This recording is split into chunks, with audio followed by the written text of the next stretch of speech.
നിയമാവർത്തന പുസ്തകത്തിൽ നിന്ന് അദ്ധ്യായം 6. സുപ്രധാനമായ കൽപ്പന.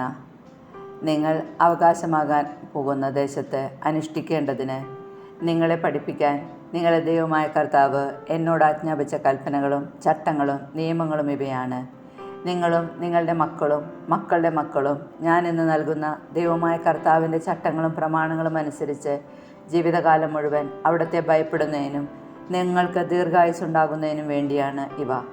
ആകയാൽ ഇസ്രായേലേ, കേൾക്കുക. നിങ്ങൾക്ക് നന്മയുണ്ടാകാനും നിങ്ങളുടെ പിതാക്കന്മാരുടെ ദൈവമായ കർത്താവ് വാഗ്ദാനം ചെയ്തതുപോലെ തേനും പാലും ഒഴുകുന്ന നാട്ടിൽ നിങ്ങൾ ധാരാളമായി വർദ്ധിക്കാനും വേണ്ടി ഇവ അനുഷ്ഠിക്കാൻ ശ്രദ്ധിക്കുവിൻ. ഇസ്രായേലേ, കേൾക്കുക. നമ്മുടെ ദൈവമായ കർത്താവ് ഒരേ ഒരു കർത്താവാണ്. നിങ്ങളുടെ ദൈവമായ കർത്താവിനെ പൂർണ്ണ ഹൃദയത്തോടും പൂർണ്ണാത്മാവോടും പൂർണ്ണ ശക്തിയോടും കൂടെ സ്നേഹിക്കണം. ഞാനിന്ന് കൽപ്പിക്കുന്ന ഈ വചനങ്ങൾ നിങ്ങളുടെ ഹൃദയത്തിലുണ്ടാകണം. ജാഗരൂകതയോടെ അവ നിങ്ങളുടെ മക്കളെ പഠിപ്പിക്കണം. വീട്ടിലായിരിക്കുമ്പോഴും യാത്ര ചെയ്യുമ്പോഴും കിടക്കുമ്പോഴും എഴുന്നേൽക്കുമ്പോഴും അവയെപ്പറ്റി സംസാരിക്കണം. അവ കയ്യിൽ ഒരടയാളമായും നെറ്റിത്തട്ടത്തിൽ പട്ടമായും അണിയണം. അവ നിങ്ങളുടെ വീടിൻ്റെ കട്ടിളക്കാലിന്മേലും പടിവാതിൽമേലും എഴുതണം. നിങ്ങളുടെ ദൈവമായ കർത്താവ് നിങ്ങൾക്ക് തരുമെന്ന് നിങ്ങളുടെ പിതാക്കന്മാരായ അബ്രഹാം, ഇസഹാക്ക്, യാക്കോബ് എന്നിവരോട് ശപഥം ചെയ്ത നാട്ടിലേക്ക് നിങ്ങളെ കൊണ്ടുവന്ന് നിങ്ങൾ പണിയാത്ത വിശാലവും മനോഹരവുമായ നഗരങ്ങളും നിങ്ങൾ നിറയ്ക്കാതെ വിശിഷ്ട വസ്തുക്കൾ കൊണ്ട് നിറഞ്ഞിരിക്കുന്ന വീടുകളും നിങ്ങൾ കുഴിക്കാത്ത കിണറുകളും നിങ്ങൾ നട്ടുപിടിപ്പിക്കാത്ത മുന്തിരിത്തോട്ടങ്ങളും ഒലിവ് മരങ്ങളും നിങ്ങൾക്ക് നൽകുകയും നിങ്ങൾ ഭക്ഷിച്ച് സംതൃപ്തരാവുകയും ചെയ്യുമ്പോൾ നിങ്ങളെ അടിമത്തത്തിൻ്റെ ഭവനത്തിൽ നിന്ന് കൊണ്ടുവന്ന കർത്താവിനെ മറക്കാതിരിക്കാൻ സൂക്ഷിച്ചുകൊള്ളുക. നിങ്ങളുടെ ദൈവമായ കർത്താവിനെ ഭയപ്പെടുകയും അവിടുത്തെ സേവിക്കുകയും ചെയ്യണം. അവിടുത്തെ നാമത്തിൽ മാത്രമേ സത്യം ചെയ്യാവൂ. നിങ്ങളുടെ ചുറ്റുമുള്ള ജനതകൾ സേവിക്കുന്ന അന്യദേവന്മാരെ നിങ്ങൾ സേവിക്കരുത്.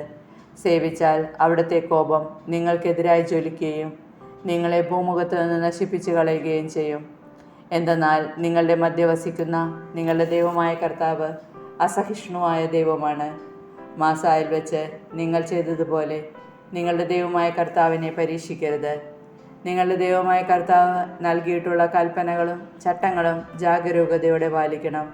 നിങ്ങൾക്ക് നന്മയുണ്ടാകാനും നിങ്ങളുടെ പിതാക്കന്മാർക്ക് കർത്താവ് വാഗ്ദാനം ചെയ്തിട്ടുള്ള ആ നല്ല ഭൂമിയിൽ ചെന്ന് സകല ശത്രുക്കളെയും നിർമ്മാർജ്ജനം ചെയ്ത് അത് അവകാശമാക്കാനും വേണ്ടി കർത്താവിൻ്റെ സന്നിധിയിൽ ശരിയും നന്മയും മാത്രം പ്രവർത്തിക്കണം.